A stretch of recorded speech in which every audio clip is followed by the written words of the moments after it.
Olá pessoal, nesse vídeo a gente vai falar sobre síntese dimensional 4PFS, dando continuação aos últimos dois vídeos que a gente falou sobre 2 e 3PFS. Esse vídeo, 4PFS, ao contrário do 3PFS, ele não é tão parecido assim com o 2PFS. Ele é parecido, ele tem as mesmas características, mas ele tem bem mais etapas. Então o vídeo vai ficar um pouco longo, eu vou tentar ser conciso. Os passos são a definição das posições de controle, C1, C2, C3, C4, mesma coisa para o D. Encontrar os polos de rotação, assim como eu já vinha fazendo. Encontrar a curva de pontos de círculo, que é uma curva sobre a qual a gente vai posicionar os pivôs B1 e A1.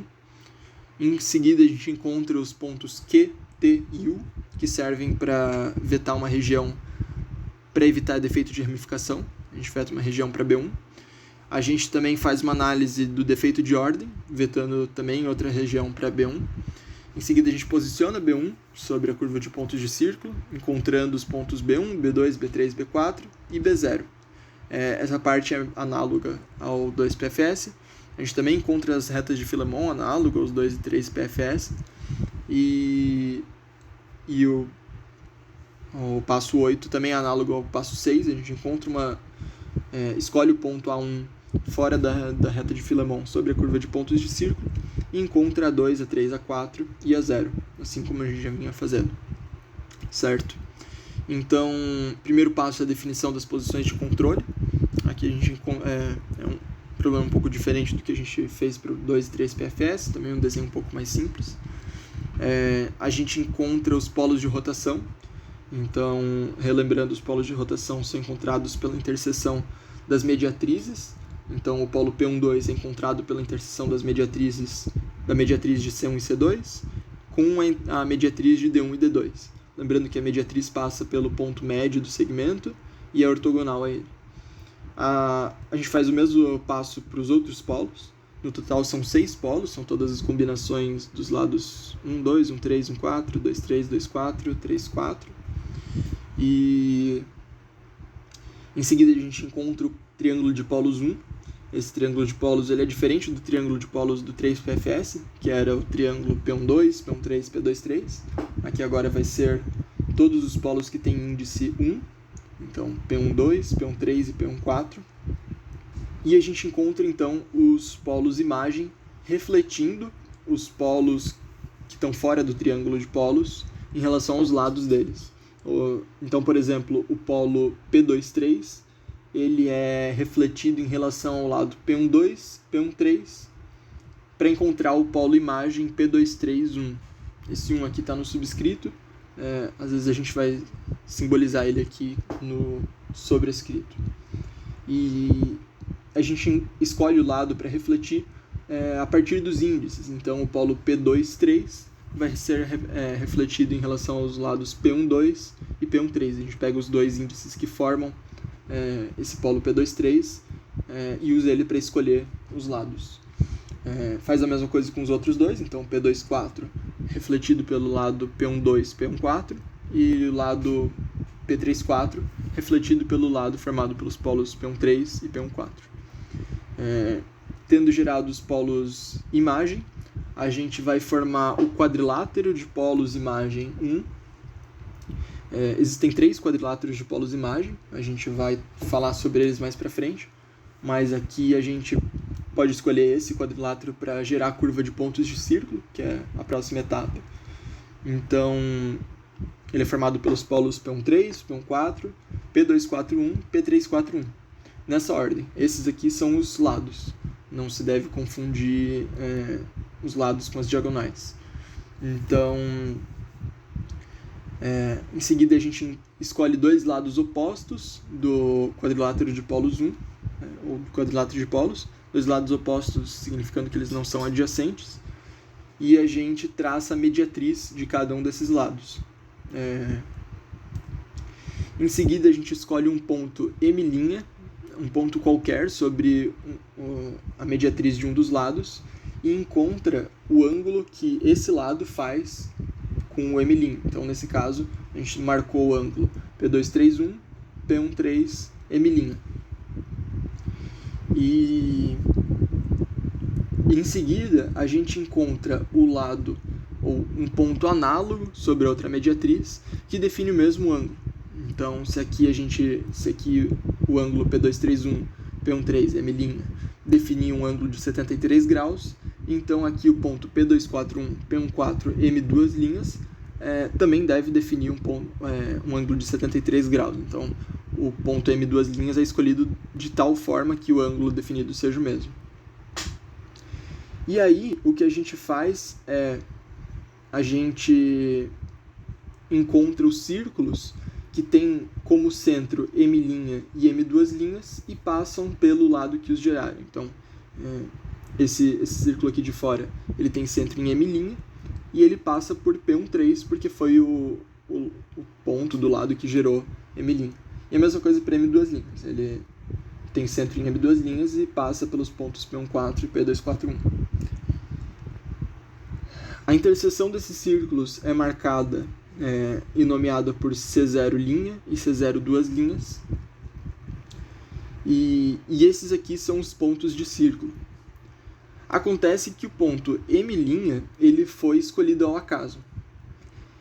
E os pontos de círculo, eles estão nessa posição aqui também ao acaso. O que a gente está interessado é o lugar geométrico dos pontos de círculo. Ou seja, todos os lugares que os pontos de círculo podem estar dependendo de onde que o M' está. Ou seja, isso eu vou mostrar aqui pela animação a seguir. Então, conforme o ponto M' ele varia, ele passa pela mediatriz que gerava ele, ou seja, que definia ele, os pontos C0 e C0', eles vão passar por essa curva aqui. Eles vão gerar essa curva aqui, nesse caso está no formato de um S. E essa aqui é que a gente vai chamar de curva de pontos de círculo. No GeoGebra tem uma ferramenta que chama lugar geométrico que faz exatamente isso. Ela vai gerar a curva por onde os pontos C0 e C0' passam. Então, essa curva aqui, deixa eu só colocar aqui de novo a animação para a gente ver aqui. É a mesma curva, então essa aqui foi a curva gerada. E essa aqui então é o lugar geométrico que o GeoGebra gerou. Aqui só uma imagem um pouco mais limpa. E a gente pode, então, não vamos mais, nesse momento, precisar ali do quadrilátero, de tudo aquilo. E a gente vai começar a... Então, essa aqui foi a curva de pontos de círculo. Sobre ela que a gente vai posicionar os pivôs B1 e A1. Mas antes de posicionar o pivô B1, a gente vai analisar o defeito de ramificação. A gente já mostrou o defeito de ramificação, só que para escolher do ponto A1, no vídeo de 2 PFS, onde a gente escolhia o ponto A1 dentro da reta de Philemon, no final do vídeo. Então, para encontrar esses pontos Q, T e U, a gente vai usar os 3 quadriláteros de polo-imagem, certo? Os quadriláteros de polo-imagem eu listei aqui a seguir. O quadrilátero de polo-imagem 1 a gente já usou, é o P13, P14, P241, P231. E os outros também estão listados aqui e eu vou mostrar eles aqui na tela também. Então, esse aqui é o primeiro quadrilátero que a gente já tinha usado, P13, P14, P241, P231. E a gente vai encontrar os pontos Q a partir da interseção dos lados opostos do quadrilátero de polos-imagem. Ou seja, aqui a gente tem o quadrilátero de polos-imagem, a gente estende as retas dos lados opostos. Então aqui os lados opostos são P13, P231 é um dos lados, P14, P241 é o outro lado. A gente estende esses lados, formando aqui essa reta, e marca a interseção com um ponto Q. E a mesma coisa com os outros dois lados opostos. Cada quadrilátero tem um par de lados opostos. Tem um par de lados opostos. Então o outro par é P14, P13, P241, P231. Então a gente gera aqui 2 pontos Q. E como que a gente nomeia os pontos Q? Essa parte é relevante. O ponto Q é nomeado baseado nos índices não comuns de cada lado que gera ele. Ou seja, o ponto Q12 foi gerado pelos pontos pelo lado P13, P231 e pelo lado P14, P241. Se a gente analisar esse lado P13, P231, qual é o índice comum dele? É o índice 3, porque a gente tem 1,3 e 2,3. Esse último índice a gente ignora porque ele só indica que é um polo imagem. Então a gente está falando dos dois primeiros índices. E o índice em comum é 3, porque a gente está falando de 1,3 e 2,3. Isso significa que os índices não comuns são 1 e 2, que são os índices restantes. Então, por isso que esse ponto aqui é nomeado por Q12, porque ele é gerado por um lado, ele é gerado a partir dos índices não comuns dos lados que geraram ele. Da mesma forma, o ponto Q34, ele é gerado pelos pontos P24 e P23. Então, o índice comum aqui é 2 e os índices que sobraram seriam 3 e 4. Então, esse aqui é o ponto Q34. E a mesma coisa é feita para os outros dois quadriláteros de polo imagem. Então, esse outro quadrilátero de polo imagem é o P12, P13, P341, P241. E a gente vai encontrar os lados opostos. Então, o primeiro lado oposto é o lado P12, P13 e P341, P241. A interseção deles é marcada aqui pelo ponto Q23, porque novamente a gente pode olhar para esse lado, P12, P13, o índice comum é 1 e os outros que sobraram é 2 e 3, então por isso Q23. E esse outro ponto Q14, ele é gerado pela interseção dos lados opostos. Nesse caso, os lados opostos eles se intersectam dentro do próprio quadrilátero, porque ele está aqui entre aspas torcido, né? E aqui está o ponto Q14. E da mesma forma, para o último quadrilátero de polos imagem, que é o quadrilátero P12, P14, P341, P231. Mesmo processo, a gente encontra a interseção dos lados opostos. No caso aqui, de novo, os lados opostos se intersectam em cima dos próprios lados, o que pode acontecer. E a lógica para nomear eles é igual.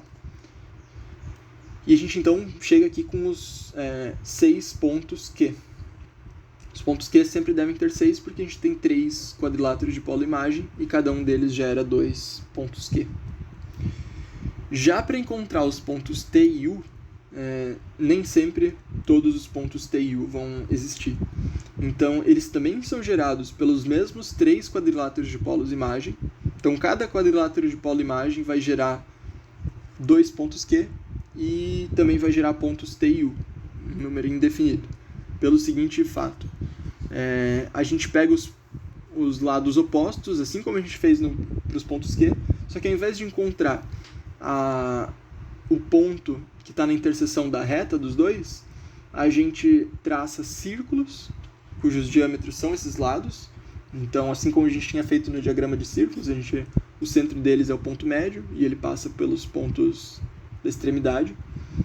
E aqui, no caso, esses círculos azuis aqui, eles não se intersectaram. Então, eles não geraram nenhum ponto T e U. E isso vai acontecer, nem sempre vão existir pontos T e U. Já os círculos laranja, ou seja, os círculos sobre esses lados P13, P14 e os lados P231, P241, eles se intersectaram e a gente marca sobre essa intersecção os pontos T e U. Os pontos T e U eles podem ser trocados, não importa quem que é o T e quem que é o U. O que importa é que o índice deles seja nomeado corretamente. E esse índice ele é nomeado da mesma forma que os pontos Q. Então, por exemplo, esses pontos T34 e U34, eles recebem esse nome porque os lados que geraram eles, então os lados P13 e P14, que é o diâmetro desse círculo laranja, né? Se a gente for analisar, o índice comum dele é 1, e os índices não comuns, ou o que sobram, é 3 e 4. Então, por isso, U34 e T34, certo? Um pouco confuso, mas seguindo aqui, entendendo a lógica, dá pra entender certinho. A gente faz a mesma coisa para os outros 2 quadriláteros de polos imagem. Então, a gente pega os lados opostos, nesse caso, os lados laranja não se intersectaram, mas os lados azuis, que são esses maiores, se intersectaram, e a gente gera os pontos U14 e T14. Da mesma forma, nomeando usando os lados que geraram círculos. E a mesma coisa para o terceiro quadrilátero de polos, imagem 3. A gente encontra os círculos, e aqui mais uma vez teve um círculo que houve intersecção e outro círculo que não houve intersecção. Às vezes todos os círculos vão se intersectar, às vezes nem todos eles vão. E depois de fazer todos esses passos, a gente encontrou os pontos Q, T e U. Os pontos Q, então, pela intersecção das retas dos lados opostos, e T e U pela intersecção dos círculos formado pelos lados opostos. Então essa coleção de pontos a gente vai usar para analisar o defeito de ramificação. E como que a gente vai fazer isso? Então é o seguinte. Primeiro passo é listar em ordem os pontos que estão sobre a curva de pontos de círculo. Então a gente escolhe aqui uma direção para começar. No caso, estou começando aqui pela esquerda. E seguindo aqui a curva, a gente vai encontrar o ponto Q34, Q24, Q14 e assim por diante. Então, aqui nessa primeira linha, eu listei eles em ordem. Q34, Q24, Q14, como a gente vai U34, U24 e assim por diante. E chegando aqui no final, como acabava em um ponto T, eu repeti o ponto Q do início. Caso tivesse acabado num ponto Q, não seria necessário. E aí, o que a gente faz vai ser encontrar os pontos limite das regiões vetadas, que eu marquei aqui com L, encontrar pontos dentro da região vetada, e essas regiões aqui marcadas em vermelho vão ser vetadas. Como que esses pontos limites são encontrados? Eles são encontrados a partir de regiões entre pontos Q, certo? Então a gente começa olhando regiões entre pontos Q. Essa primeira região entre os pontos Q34 e Q24 não tem nenhum ponto T ou U, então não vai ter nenhuma análise aqui. A mesma coisa entre os pontos Q24 e Q14, não tem nenhum ponto T e U, então a gente simplesmente não analisa. Já entre os pontos Q14 e Q12 existem pontos U, então a gente vai analisar, já explico aqui como é feita a análise. Mesma coisa, já entre os pontos Q12 e Q13 não tem nada. Entre os pontos Q13 e Q23 tem pontos T, a gente vai fazer análise. E entre os pontos Q23 e Q34, novamente, o ponto Q34 está aqui porque não tinha nenhum último ponto, então não teria, digamos assim, esse ponto T não estaria entre dois pontos Q, mas a gente adiciona ele aqui. Então a gente vai fazer análise. E eu marquei aqui esse retângulos em verde, azul e vermelho, só para a gente entender onde são essas regiões. Então a gente faz o seguinte. Para cada uma dessas regiões entre pontos Q, certo? Então, começando por essa região em verde, a gente está analisando a região entre os pontos Q14 e Q12. A gente vai começar identificando qual que é o índice em comum. O índice em comum aqui é 1, porque a gente está vendo os pontos Q14 e Q12. O índice em comum é 1. Então, a gente anota aqui, índice em comum. A gente também vai anotar os índices adjacentes, os índices que estão aqui nas laterais. Então, seria 4 aqui na esquerda e 2 aqui na direita. E a gente marca também o outro índice. Nesse caso, eu fiz nesse desenho, mas isso pode ser feito numa planilha. Eu só quis juntar todos os passos em uma só imagem. Para não ficar pulando de uma planilha para outra, talvez fosse ficar mais confuso. Espero que eu consiga me fazer ser entendido. Mas, então, voltando, a gente escolhe uma região entre pontos Q, nesse caso entre os pontos Q14 e Q12, anota o índice em comum, anota os índices adjacentes e anota o índice que não apareceu, nesse caso é o 3. Então, 1, 2, 4, o que falta era o 3, certo? E nesse ciclozinho aqui que apareceu, a gente vai identificar índices adjacentes e índices opostos, certo? Então, por exemplo, o índice 1 e 4 são adjacentes, os índices 3 e 4 são adjacentes, os índices 2 e 3 são adjacentes, e os índices 1 e 2 são adjacentes. Já os índices 1 e 3 são opostos, e os índices 2 e 4 são opostos. Espero que dê para ter entendido. Eu estou falando desse ciclo. Os índices que estão um do lado do outro no ciclo são adjacentes, e os que estão do lados opostos do ciclo são opostos, certo? E então a gente vai usar isso para analisar cada um desses pontos U. Então, o ponto U34 é um ponto com índices adjacentes, porque os pontos 3 e 4 estão adjacentes nesse ciclo. Os pontos U24 são opostos, porque eles estão opostos nesse ciclo. E o ponto U14, ele também são índices adjacentes, porque eles estão adjacentes aqui no ciclo. Então a gente vai identificar cada ponto T e U como um ponto de índices adjacentes ou opostos. Caso os índices forem adjacentes, a gente determina esse como um ponto limite para a região vetada. E caso seja um ponto oposto, a gente coloca ele como um ponto dentro da região vetada, certo? Então, fazendo isso para todos os pontos, e aqui lembrando, né? Então, seguindo, a gente fez análise para esses 3 pontos U, seguindo, fazendo aqui para os pontos T, não, eles estão separados por acaso. Mas, então, lembrando aqui pode ser que haja alguma confusão, porque teve aqui um overlap, né? Teve uma interseção por causa desse ponto Q23. Mas então, só explicando a lógica para essa região azul, a gente está analisando a região entre os pontos Q13 e Q23. Então a gente vem aqui e anota, o índice em comum é 3, Q13 e Q23. E os índices das laterais é 1 aqui na esquerda e 2 na direita. Não importa o que é esquerda e o que é direita, mas ajuda. E o índice que está sobrando é 4, né? Porque a gente já tinha anotado 1, 2 e 3, faltava 4. Novamente, então a gente vem aqui, T24. O 2 e o 4 são adjacentes nesse ciclo em azul. Note que é diferente para os outros, né? Que o 2 e 4 eram opostos, mas a gente está falando aqui entre os pontos Q13 e Q23.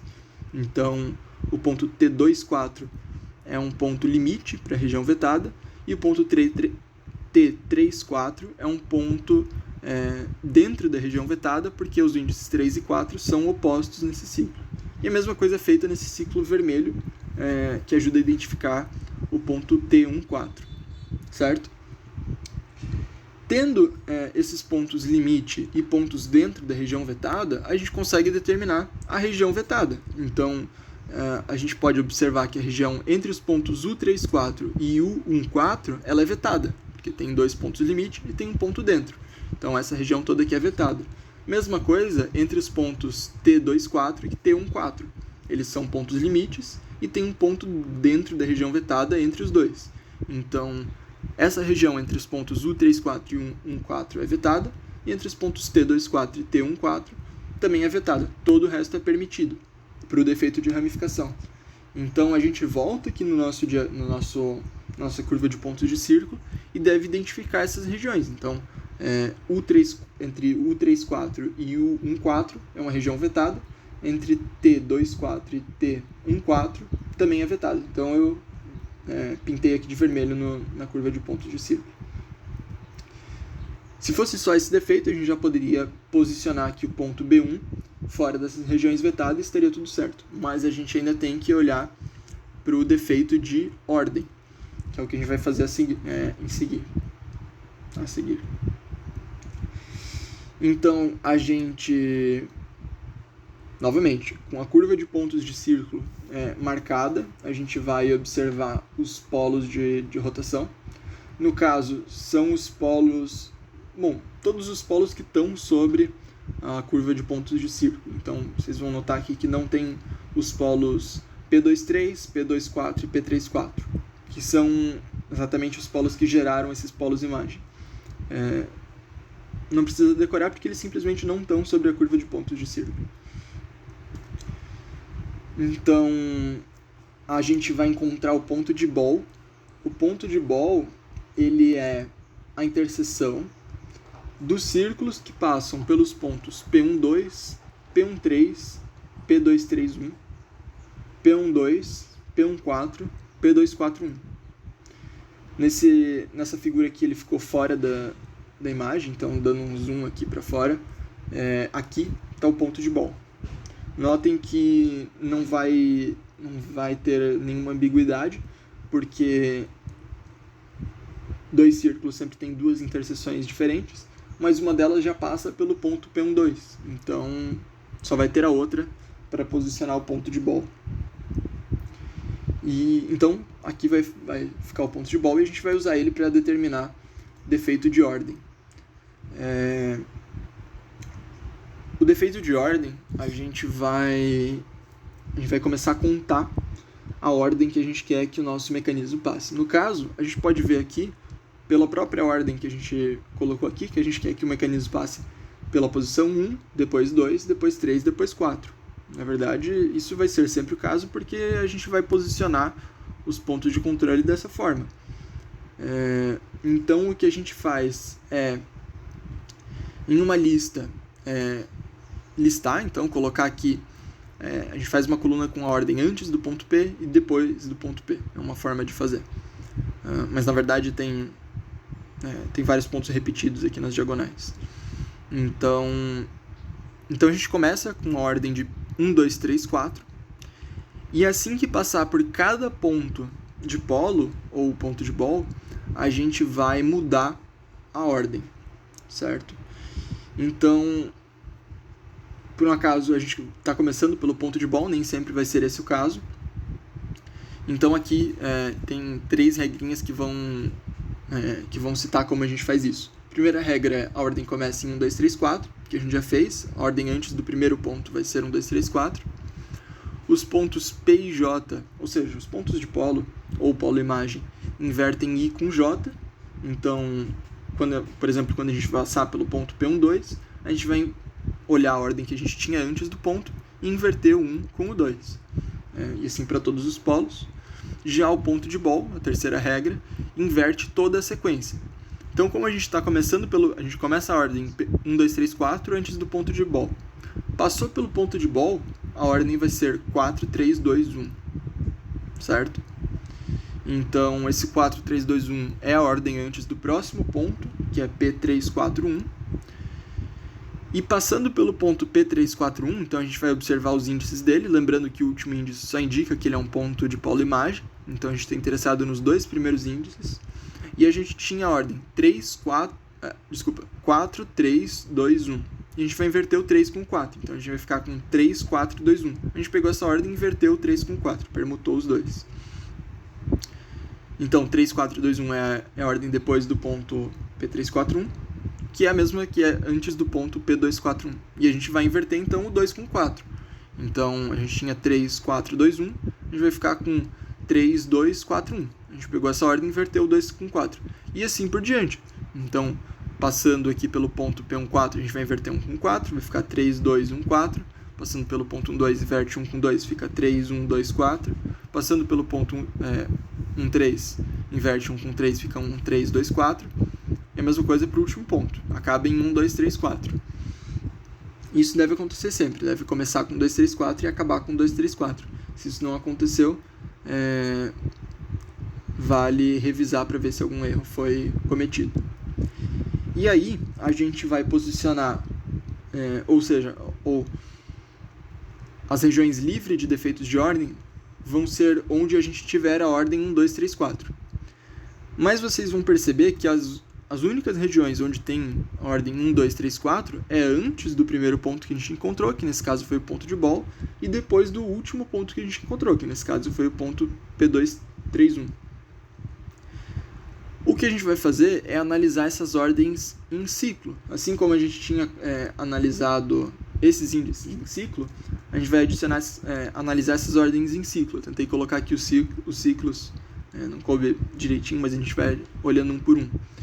Então, começando pela ordem 4, 3, 2, 1, 4, 3, 2, 1, se a gente colocá-la num ciclo, a gente fica com 1, 2, 3, 4. Então eu sublinhei aqui as ordens que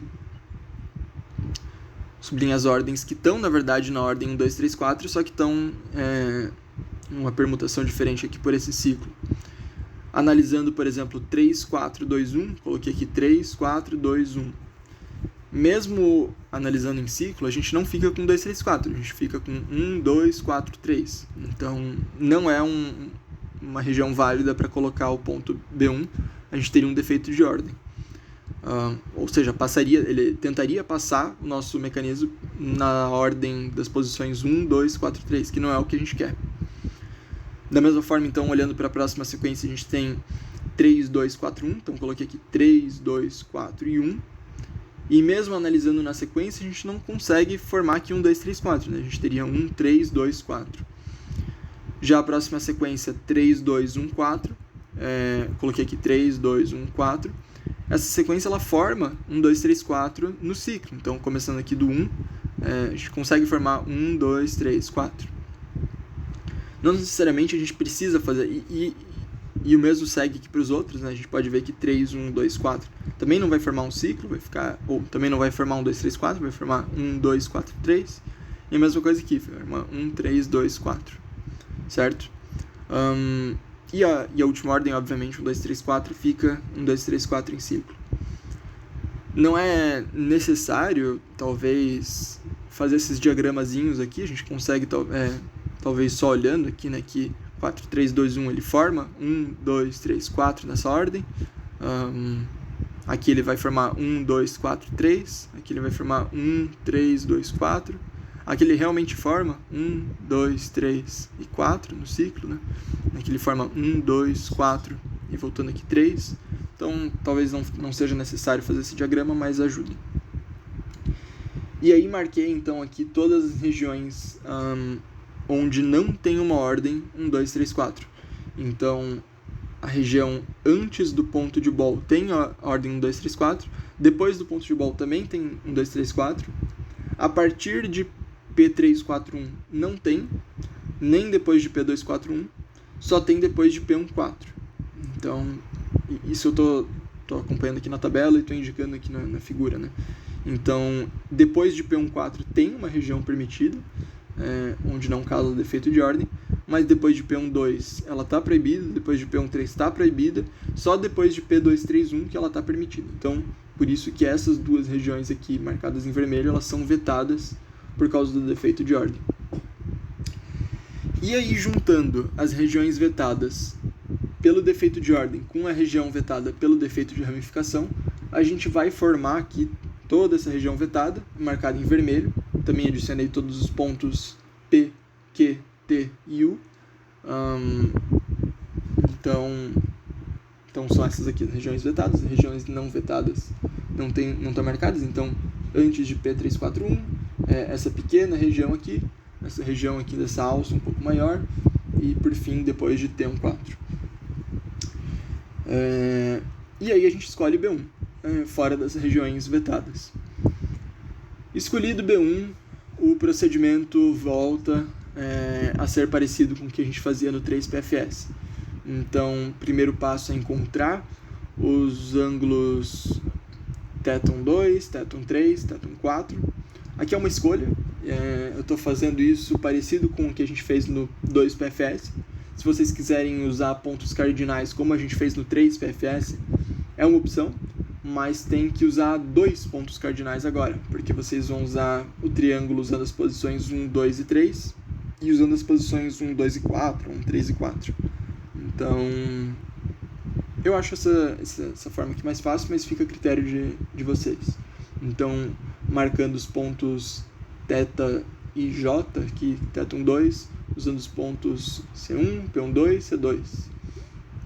E aí a gente gera os pontos B2, B3 e B4, girando o ponto B1 pelos polos de rotação, usando os ângulos que a gente encontrou. E encontra também o centro, o pivô fixo, B0, como centro da circunferência que passa por todos esses círculos, por todos esses pontos, aliás. A gente também precisa encontrar as retas de Philemon, então a gente marca os pontos Psi, como a gente já vinha fazendo antes. A gente calcula os pontos Psi12, Psi13, Psi14, gira o ponto B0 em relação ao ponto B1 usando esses ângulos ψ1,2, ψ1,3 e ψ1,4. Nesse caso aqui, eles foram girados no sentido horário. E isso. Então, essa aqui, marcada em vermelho, é a região vetada pelas retas de Philemon para a posição do ponto A1. E aí, colocando aqui a curva de pontos de círculo, que é onde deve... Então, o ponto 1 ele deve permanecer sobre a curva de pontos de círculo, mas fora da região vetada pelas retas de Philemon. Então, escolhemos o ponto A1, encontramos os pontos A2, A3 e A4, usando os mesmos ângulos a gente gera eles, então, né? E encontra o pivô fixo usando o centro da circunferência. E aí a gente encontrou todos os pontos que a gente tinha interesse, A1, A2, A3, A4, B1, B2, B3, B4, A0 e B0. E da mesma forma como a gente já tinha antes, a gente consegue gerar um mecanismo que passa pelas posições de interesse, fazendo essa síntese, certo? Então, esses aqui são os passos para a síntese 4PFS. É bastante extenso, bastante coisa, o vídeo deve estar bem comprido. Eu vou ainda fazer... Eu passei um pouco por cima, né? Porque eu fui só apresentando os passos. Eu ainda vou fazer um vídeo mostrando como fazer esses passos no GeoGebra. E é isso aí. Juntei aqui, tentei deixar o mais resumido que eu consegui para caber num slide. Não acho que isso aqui vai ser de ajuda para ninguém, isso foi só uma tentativa.